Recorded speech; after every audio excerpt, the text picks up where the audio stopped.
This conference will now be recorded. Hey everybody, Dr. Doug Smith here. It is Wednesday. It's 1 o'clock. It's time for our Monday through Thursday podcast. Which I don't know about you guys, but I thoroughly enjoy the podcast. I thoroughly enjoy the opportunity to talk to everybody. I thoroughly enjoy working with Alex, who's finally feeling better. Uh, so once again, I'm glad to be here. This is where you will hear the truth about the opioid crisis, the science. And what we're doing right now is we're going page by page, as painful as it is. We're going page by page through our citizens petition, and there's a lot of science in there, and we're going through it, making sure everybody understands. Now, what we're going to go through today is one that I find upsetting. This is very disturbing to me, and we're going to take a few minutes. We're going to go through this, and I think when you understand what it means, you're going to be upset about this also.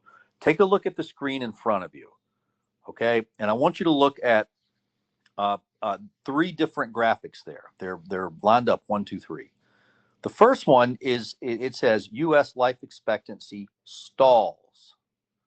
Okay, U.S. life expectancy stalls due to cardiovascular disease, not drug deaths. Now, if you've been listening to us for a while, you know that we believe that's because of the adrenaline toxicity that happens with the signature disease. The signature disease is when people have the genetic damage and they get sick from it. It's called a signature disease, and it's a loss of control of the internal organs. And one of the organs you lose control of is the adrenal gland. And adrenaline, if it's out of control, will kill you. And that's what you're looking at right there. But here's what upsets me. Okay, look at the one next to it. U.S. It says life expectancy increases. Okay, and this is from the CDC. Okay, now look at the date. U.S. life expectancy fell due to cardiovascular disease in 2020. U.S. life expectancy rose 2 years later.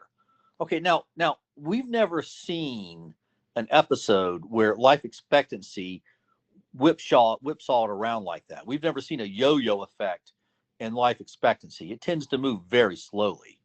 Okay, we've never seen a sudden drop and then a sudden increase.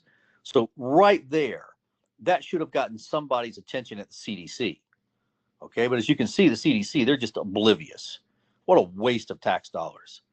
Okay, they're just oblivious.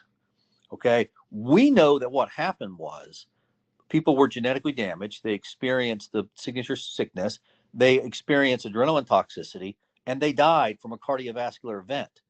So many people died that U.S. life expectancy went down. But then when about 3 million had died, well, they were dead. So there weren't as many left to die. So what happens? U.S. life expectancy comes back up, and everybody celebrates that like it's a great thing. No, it's not a great thing. It means that 3 million people died. Okay, 6 million people died in the Jewish Holocaust in Germany with the Nazis. Okay, we're halfway there, folks. We're halfway there. Okay, and these were citizens who were not supposed to die of a heart attack. Okay, they were killed by their own bodies. They were killed by adrenaline toxicity. They were killed because these yahoos are running around saying, "Oh, opioid withdrawal is uncomfortable, but it won't hurt you. It won't kill you." No, that's nonsense. It will kill you dead, and it will kill you dead with adrenaline toxicity. And it just amazes me how the bureaucrats are. Now they're just patting themselves on the back. Oh, U.S. life expectancy, we got it back up. We know what we're doing. And then look at the one next to it. Okay, U.S. overdose deaths decrease. Okay, and they're celebrating this like this was a great and wonderful thing. No, the reason U.S. overdose deaths has decreased is because 3 million people are dead. They're dead. They're not out buying fentanyl anymore. They're not out buying heroin anymore. They're not out buying from the Mexican cartels anymore. They're dead. They died of a horrendous cardiovascular disease due to the genetic damage.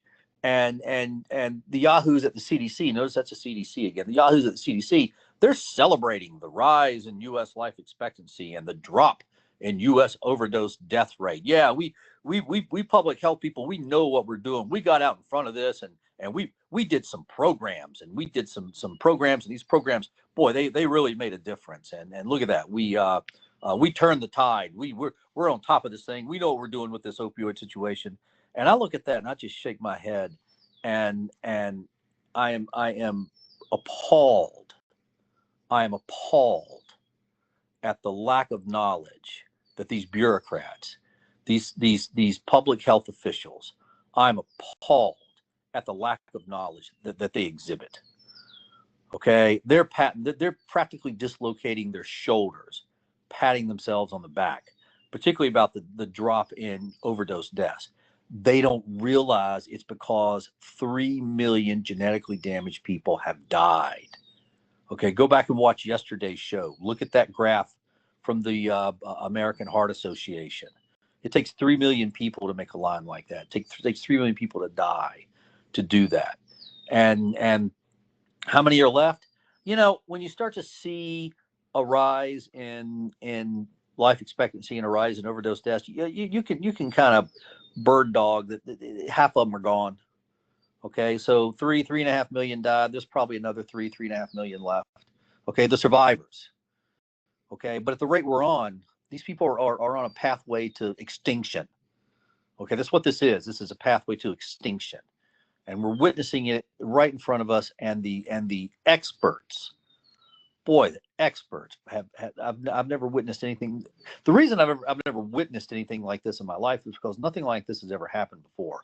We've never seen failure of the experts on this scale. We've never seen the failure of the bureaucrats like we're witnessing on this scale. These people get up, go to work every day, have no impact on the needs of the people, and take their paycheck on Friday and go home and pat themselves on the back.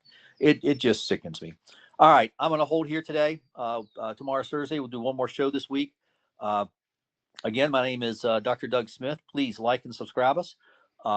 Post this video on your on all your social media, and post it on everybody else's social media. And we'll see you guys tomorrow. Thank you.